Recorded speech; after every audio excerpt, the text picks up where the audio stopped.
Dustin Poirier. Dustin, thanks for joining us. Thanks for having me.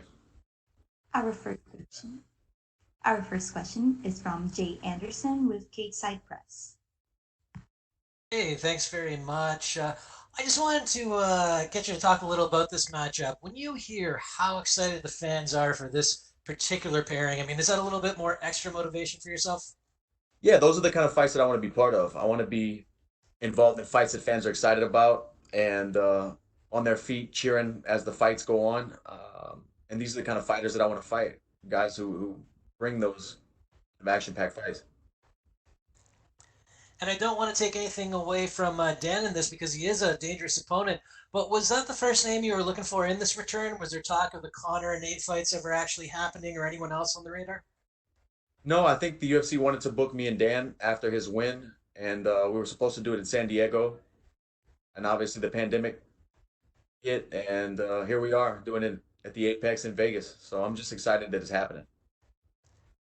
He's certainly a tough fighter, and he won a lot of fans all the way back to the Barboza fight, and he hasn't lost since. In your estimation, what makes Dan Hooker so dangerous as an opponent? You know, he's a very rangy, long, and patient fighter, and that's what makes him dangerous. Fair enough. And last one for me. You're known for charitable work outside the cage, and this weekend I've seen that you're picking up the tab for some people watching the fights back home, helping out some local businesses, and I'm wondering if you could just talk about how that came about.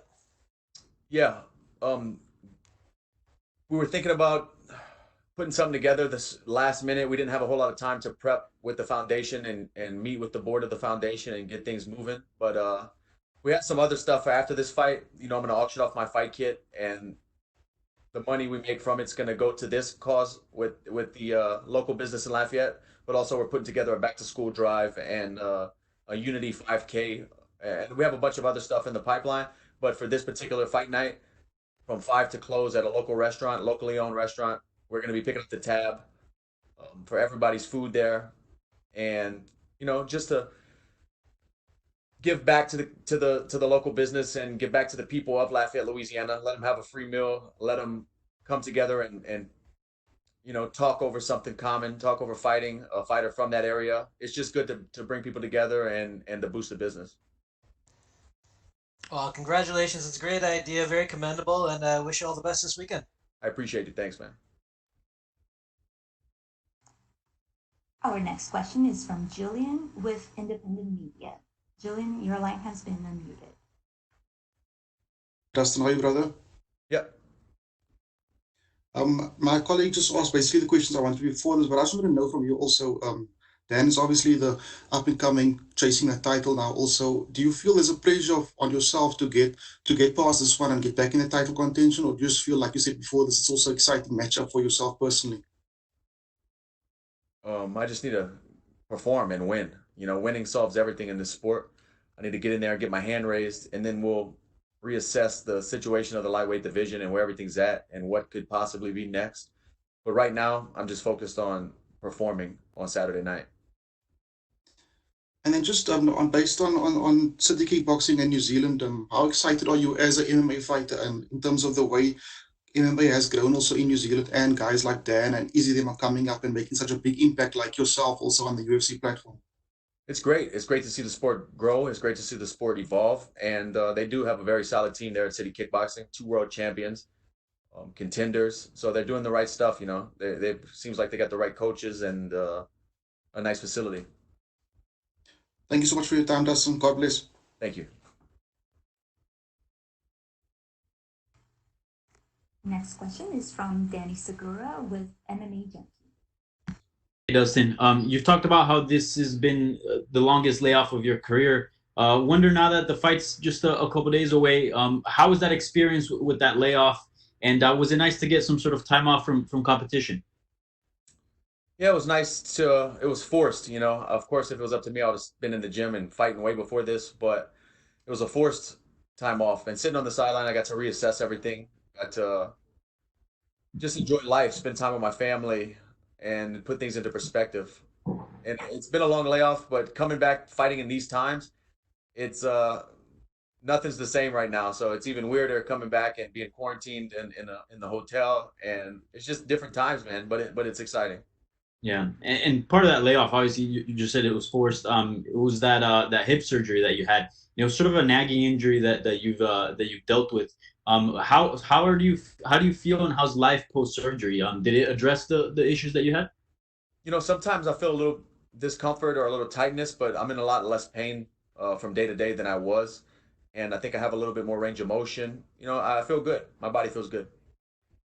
Yeah, and obviously, you still want to fight for the title. You want to get back to challenging for the belt. What's the path like? Yeah, obviously, you get a big victory over Dan Hooker, but how much work do you think you need to put in after that to get back to the belt?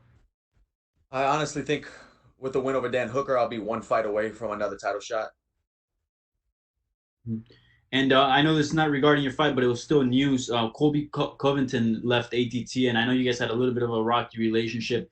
Just your thoughts on him leaving the gym, and I guess where do you stand with him at this point in time? Because I know you guys squashed the beef and some time ago. I don't know what's going on with him or where he's switching gyms or whatnot, but good luck. Thank you, man. Good luck on Saturday. Our next question is from Damon Martin with MMAfighting.com. Hey Dustin, when we talked after the hip surgery, you told me that you believed that you realized at that moment how much you loved fighting, how much you missed fighting. Not that you ever lost passion for it, but now that you're back in a fight week, you're a couple days away from the fight. Like, how is that feeling? Like, do you feel kind of energized and that kind of passion growing? Yeah, it's exciting, man. It's a rush, and there's a feeling you only get from going through this process of fight week and cutting the weight and seeing your opponent and showing up on fight night. This is a rush, and I love it. So I'm just happy to be here. Dan is obviously on a good win streak right now. I'll ask you, especially with his last couple of fights, in the top 10 with guys like Ali Quinta and Paul Felder. Have you been impressed by what you've seen out of him? Yeah, he's putting together some good performances. He's beating some tough, gritty guys. You have kind of a notorious reputation for fighting some of the toughest guys in the division, guys that just don't go away, guys like Eddie Alvarez and Justin Gaethje, and I think you could kind of put Dan Hooker on that list when you think about his loss to Edson Barbosa. He didn't really go away; he just refused to go away, and they kind of had to stop it at that point. What is it about you and the tough guys? Like, do you enjoy those kind of gritty matchups where you have to, chances are you're probably gonna have to go deep into the fourth or fifth round to put a guy like this away? Yeah, that's just part of fighting. That's what I expect when I sign the contract. When I get into the octagon and stand across from that man, I expect adversity to present itself, and it does. And I just know I can suffer and push through more than most of these guys. And I believe in my technique. And that's fighting. It's not. I don't try to line myself up with these kind of crazy matchups and stuff. That's just fighting. Teddy Atlas said that a fight isn't a fight until there's something to overcome. So I've definitely been in some fights. And speaking of Justin Gaethje, obviously there was never bad blood between you two or anything. It was just a great fight. But I'm sure you saw, when Dan said that he believes he can knock you out, and Justin put on Twitter and said this dude's getting murked, and he's kind of backed you up going into this fight. What do you have to say about a guy like Justin, who's an opponent, a guy I'm sure he would love to get a rematch with you to avenge a loss, but he has so much respect for you and so much admiration that he's kind of he's talked a lot about you, coming into this fight. Yeah, cool. That's cool to see. But he probably just has confidence in my abilities because of my performance against him. He obviously believes in himself a lot, and he's a great fighter. And I outfought him. So looking at it that way, I can see why he's rooting for me. And last question, going to the title fight with Khabib and Justin, kind of a two-part question. Like, in your opinion, like, do you give Justin a good chance to beat Khabib? And in a way, do you root for Justin? Because obviously that's an easy path back to the title for you, because if you beat Dan and he wins, I mean, obviously you have a win over Justin. Hey, man, let the best fighter win. Whoever performs the best that night, whoever prepared the best that night, get their hand raised. Whoever it is, it's let the better fighter win. That's all I got to say. I'm not really rooting for anybody in that fight, but I do think that if Gaethje can keep the fight in the middle of the octagon, that he can give Khabib some trouble, man. I think it's going to be hard to get him down in the open space. Definitely hard to hold him in the open space. But will Justin be able to keep his back off the fence and land those shots and make Khabib work for takedowns in the open? That's the big question. Thank you, Dustin. Thanks, man. Our next question is from Stephen Morocco. Stephen, your line has been unmuted. I apologize. I did not put my hand down again. Sorry. No worries. We'll jump to Alistair Bishop. Alistair, your line has been unmuted. Dustin, how are you, sir? Good. How you doing? Fantastic, thank you. My first question, Dustin, looking back at Abu Dhabi, obviously post-fight you were quite emotional, obviously a bit of mental strain in that loss. What have you put into place, or what sort of mental progress have you had to make to get back to fighting style? Just had to, take care of some injuries and rest my body and mind and get back to the drawing board and put in another training camp, and here we are. Fantastic. I wanted to ask you, obviously Dan Hooker's the guy's on the rise. I'm pretty sure title contention is still in your mind. So if you can get past Dan Hooker, where do you see yourself in the division? I believe I'm one fight away from a title shot with the win over Dan Hooker.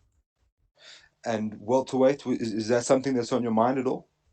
Yeah, I do think I will eventually be fighting in the welterweight division. And do you have any names in mind that you'd like to start with in that division? Only name in my mind is Dan Hooker. Fantastic. Just moving off the fight stuff, something I picked up during the quarantine, which I find quite funny, was your wife saying she was going to end up pregnant if the quarantine lasted much longer. So did you escape pregnancy free, or are you expecting another little kid along the way? I think I'm good, but we'll see. I think I'm all right. Awesome, man. Thank you. Best of luck for Saturday. All right. Our next question is from Augusto Hermanies Gay with Samos MMA. Hi, Dustin. How are you? All right.